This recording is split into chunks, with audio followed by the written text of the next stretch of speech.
Hello everyone and welcome to SUNUP. I'm Lyndall Stout. We begin with a story unlike any other we've ever experienced about a young man with some very big ideas and an even bigger heart. SUNUP's Curtis Hare introduces us to the one and only Reed Marcum. Just one more errand. Well, for today. Tomorrow's agenda for college freshman Reed Marcum will undoubtedly be full of something. Whether it's a day full of this and that's for his job at the Oklahoma State 4-H office, or hours of sitting in various classrooms, or studying, or maybe he'll get lucky and he'll draw a day where he gets to experience all of that and more. Basically, downtime, or really just any time, isn't something Reed has a lot of these days. Definitely overwhelming, challenging. I have ADHD, anxiety, I've had it for a long time, and kind of being overwhelmed from moving to about 30, maybe 15 kids in a class to almost 100 in one of my classes up here. That's the funny thing about college. It can take all your anxieties and insecurities and turn the dial on them up just a few notches. But nothing new for those in this stage of life, and it's nothing new for them to be quite guarded of how they're actually feeling. That's why it's never not a good idea to rely on one surefire method to get to the bottom of it: a mother's intuition. Structure is what he's really struggling with. He's used to a certain schedule, a certain time, those kind of things. But the way he manages things, though, he is really good at it. But what's been hard is he has officially entered the reality of moving on from something that's played a massive role in his life since the 5th grade, 4-H. I joined mainly to find new friends and people that were like me, because anxiety and ADHD kind of stopped me from coming out of my shell and going to meet new people. He wanted to be in a speech contest. He had practiced for that, and then he's like, I'm not doing it. But one person who would go on to have an immense impact on Reed's life had other ideas. His 4-H leader, Donna Curry, just outright refused to give Reed an easy out. She said, Reed, you're going to do this 4-H speech contest. You're going to do this because you can do this. No, they'll make fun of me and I'm not going to do it. Well, she got him to do it and he won first place. To say Reed had a storied 4-H career would be putting it mildly. With the help and support from his family, especially his older brother Miles, he championed numerous projects in Pittsburg County, winning several awards, including the 2024 National Youth in Action Award. The national award was my riding into the sunset, and I think that's the biggest honor anyone could receive in 4-H. Now, you're probably thinking we're at the end of this story, and I'll say something poetic to sum up Reed's journey through 4-H before fading to black. But the thing with Reed's story, well, let's just say there's a lot more ice under the tip of that bird. A lot more. Hello everybody, my name is Reed Marcum. I'm here to give a big thank you to one Many 4-H projects are aimed to help better their communities, but with Reed and his projects, it's a little different. You see, he has this desire to help people. Nah, not desire. A need. A deep, yearning need to help those who need it. Hello and Merry Christmas. My name is Reed Marcum. One of the very first things that I did was a homeless bag giveaway, and I just wanted to try and do something to help them get back on their feet. And so I filled about 50 paper sacks full of all kinds of things: hygiene materials, food, water. But scrolling through Facebook one day, Reed stumbled across a story that would inspire his next project. Hudson Campbell was a little boy. He had pediatric cancer. We didn't know Hudson or his family. But to see him smile, and his smile that could light up a dark room, it gave you hope. So we were keeping up with Hudson and everything, and Hudson passed in 2018. And he said, Mom, I want to do something for Hudson's family. So Reed started the Hudson Strong silent auction, raising over $7,000 for Hudson's family. And then the second year, he found out about a little girl, Kenna Machota. 9-year-old Kenna Machota was born with a rare heart condition. And like Hudson, Reed didn't know her. And so he asked the Campbells if he could do the auction again and split the cost so she could go on a Disney cruise. Unfortunately, COVID hit, and a Disney cruise was not a possibility. But Reed is Reed, and a global pandemic wasn't going to stop him from giving Kenna the princess party she deserved. Even taking the honors of donning the Mickey Mouse costume. To date, Reed's annual silent auction has raised a little over $180,000 to help those in need. But it would soon be Reed and his family who would need help. Reed lost his only sibling. Miles, who fully supported and actively encouraged Reed with his projects, passed away in the Army. My brother played a huge part in my life. He was one of the very first people I looked up to. We were half brothers, but that didn't make us any less of brothers. Just a few short months later, another tragic blow. He lost Miss Donna Curry to a brain aneurysm. It was devastating.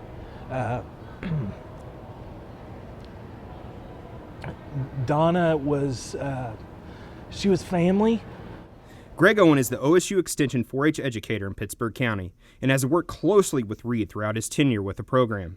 He says losing Miss Curry affected the entire community, especially Reed. One of the things that he's really known for in his 4-H career is making these videos about his service projects. Well, I didn't know this. That was her idea. She was my second mom. She was the person that pushed me to join 4-H. It's been a different past few years.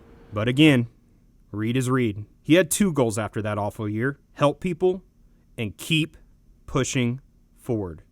For Reed's mom, that was clear not even 2 weeks after Miles passed. The toy giveaway was about to happen. And so we were like, Reed, we don't have to do the toy giveaway. Yes, we do. Yes, we do. We have to do this. The toy giveaway, the project that means the most to Reed. Since 2016, Reed's Christmas toy giveaway has provided over 53,000 gifts for children.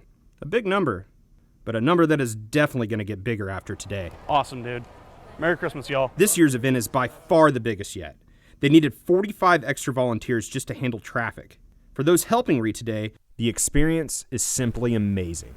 For some, this might be the only gift they get, and to see these cars come through here and see the smiles on their faces, it really means a lot to us and to these other people that are helping. Knowing that we're just sharing joy and giving joy back to these kids who may otherwise not get that opportunity. It means a lot, but especially for these two families. Michael and Kelly Campbell are the parents of Hudson, and Mitch and Alana Machota are Kenneth's parents. They all say Reed was and is truly their saving grace. He was an answer to our prayers because we were grieving the loss of Hudson, and he gave us a way to give back by honoring his memory. He's an amazing kid.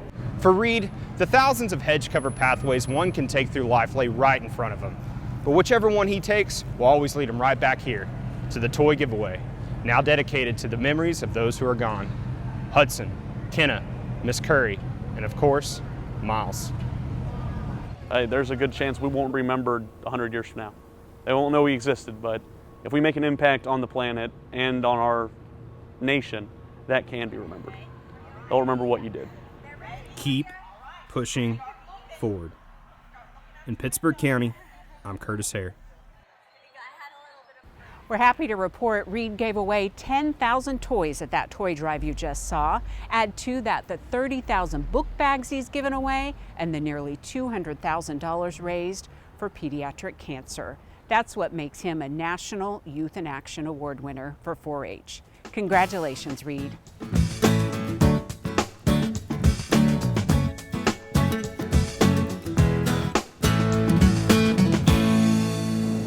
Good morning, everyone. Wesley is off this week, so you have me flying solo. We're going to take a look back at the year 2023 thus far, since this is our last Mesonet weather segment before the end of the year. And we're also going to take a look at what we're currently seeing with the drought. So let's get right to that new drought monitor map. Well, it's got some bad news in it. We do see an expansion of the abnormally dry conditions. That's the yellow on the map. So we saw quite a bit out in the Panhandle, quite a bit up in northeast Oklahoma, a little bit up in central and northwestern Oklahoma. But we did also have a little splotch of moderate drought up in northeastern Oklahoma as well. So unfortunately, we did see that increase in drought.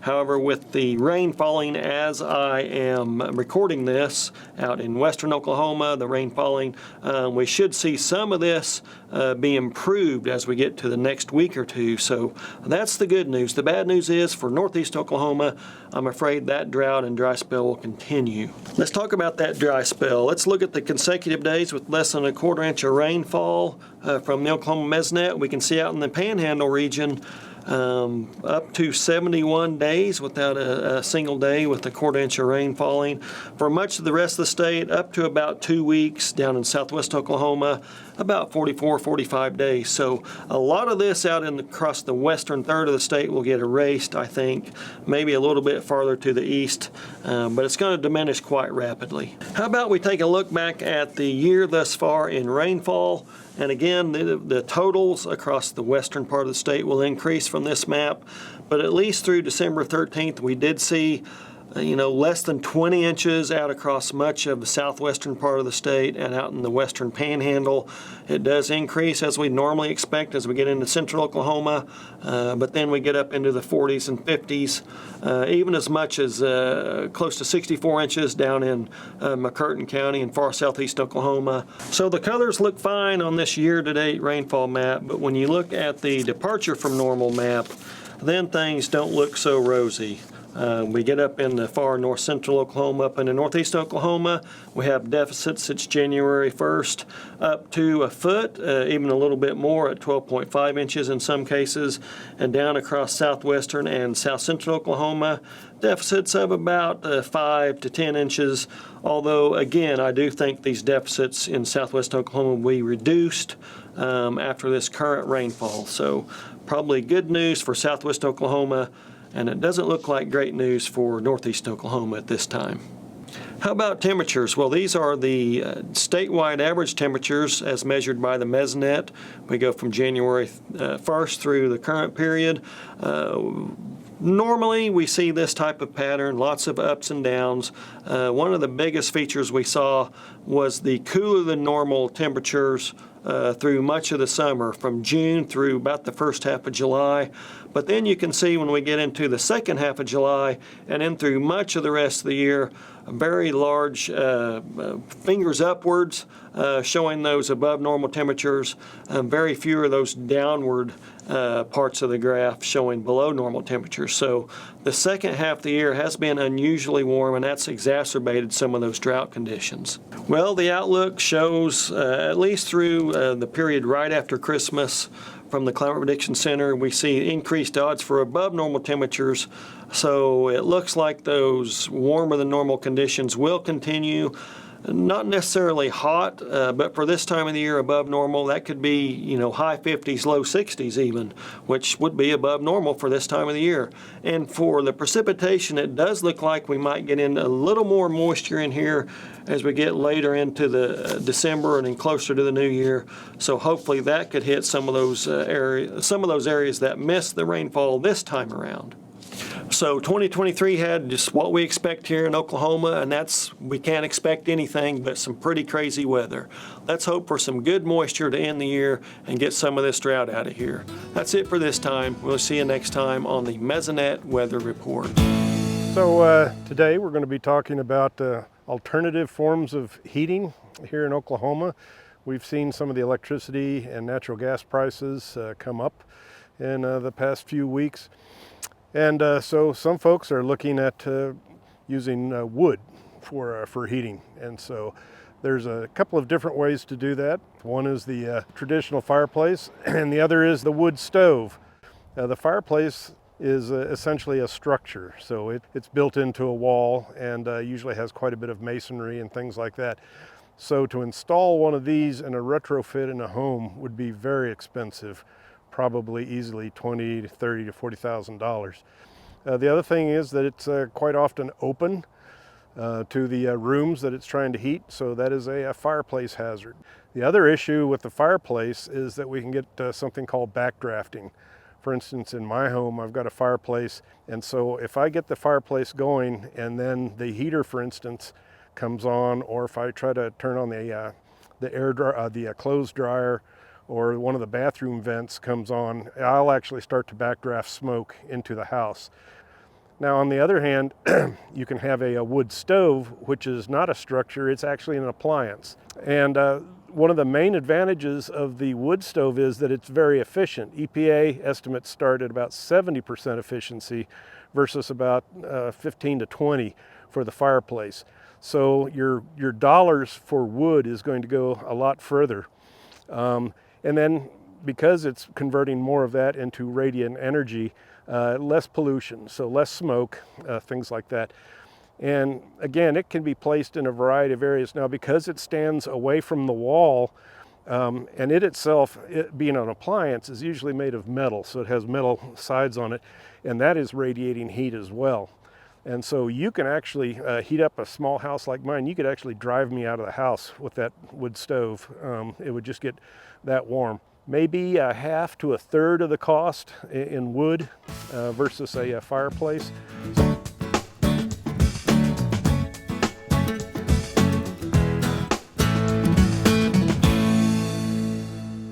I'm Kim Anderson, and this is Tailgate Talk on Market Monitor. And let me tell you about a farmer from a small town. Now, this person was raised on a farm here in Oklahoma. In the mid-60s, came to Oklahoma State University. They bought some used machinery and rented 160 acres of cropland. Now, that small town farmer harvests crops from over 11,000 acres. Let me tell you what it takes to be a farmer. You got to manage land, labor, and capital. The operating loan on that farm is probably over $3 million a year. Millions of dollars of equipment must be purchased and ran. But let's talk about the land. All land is not created equal. Each parcel of land, it has the productivity for a different crop, and so the farmer's got to select the crops that matches the productivity of that land. They've got to maintain the fertility of the land. They've got to select tillage practices that will keep that land in production for a long time. They've got to fight Mother Nature. They've got the storms, they've got insects, they've got weeds, they've got diseases, they've got funguses. They've got to have knowledge about all of those topics and know how to manage them and to produce a quality product that the market wants. The knowledge and management ability of a farmer just boggles my mind. Farmers feed and clothe people in Oklahoma, in the United States, and around the world. The economies in the U.S. and around the world depend on farmers and ranchers and agriculture to feed and clothe us. And I'm glad to know small town farmers. I'll see you next week on SUNUP's Market Monitor. We want to hear what you're thinking. SUNUP is reaching out to viewers like you for feedback about our show. There's a short survey so we can learn what you're getting the most out of and what you might like to see on the show in the future. To take part, just scan this QR code. You can also go directly to sunup.okstate.edu and scroll down to the middle of the page.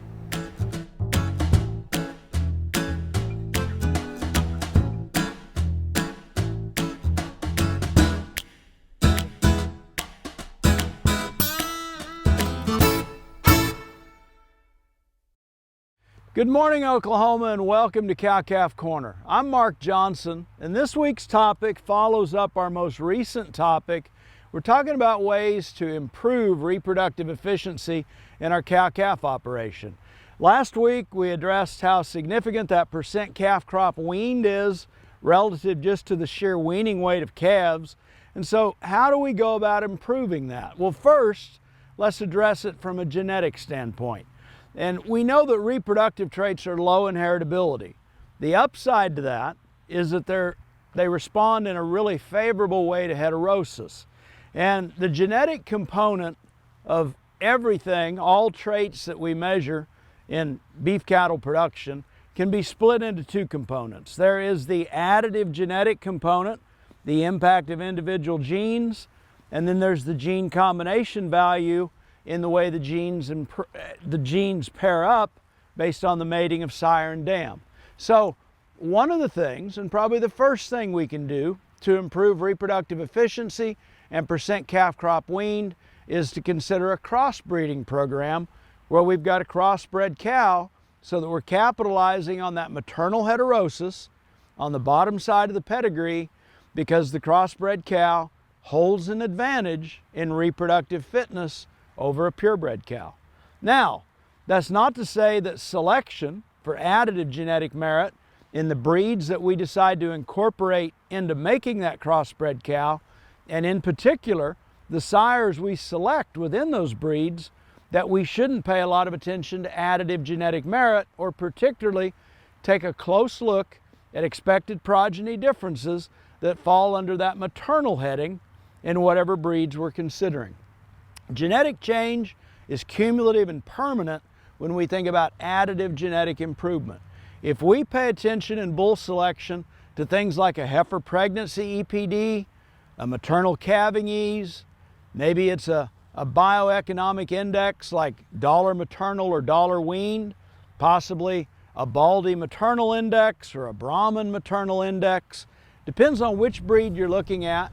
But consider those EPDs that fall under that maternal heading, and selection pressure put on those numbers in our sire selection is still going to help us make genetic improvement, even though those reproductive traits are low in heritability. The other part we want to consider is management. And when we get into the management aspect, there's really two big components here. One is a good herd health program. I always encourage producers to have a good relationship with a veterinarian that can guide them through putting a herd health protocol together, because an ounce of prevention is worth a pound of cure when it comes to getting the right vaccinations into the cow herd, the right boosters that ensure that cows get pregnant in a timely fashion and stay pregnant, carry those pregnancies to term, and end up weaning a healthy calf, all within a 365-day window. The other part of management is just nutrition.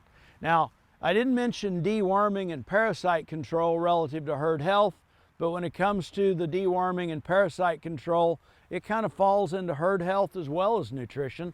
Sometimes a proper deworming is a really inexpensive form of feed, but the thing to keep in mind, and particularly this time of year going into a spring calving season, that if we've got those bred heifers and cows in a body condition score of about 5.5 to 6 going into calving season, they've got the body energy reserves that they need so that when that spike of nutritional needs goes up, particularly for protein and energy, once they begin lactation, they are still going to turn around and rebreed in a timely fashion. We know we've only got about 80 to 85 days after they calve that they need to be rebred so they can repeat that process within that 12-month window. And we never want to forget that the cows that breed back sooner and accordingly calve earlier are going to have a heavier, older calf by the time we actually get to weaning, which results in more pay weight or more weight going into the next segment of production for those calves that we're going to be weaning off that following year. I hope this helps, and thanks for joining us this week on Cow-Calf Corner. Happy holidays to everyone. Finally today, find out why Lionel Bentley was selected as a 2023 Distinguished Alumnus in the Ferguson College of Agriculture.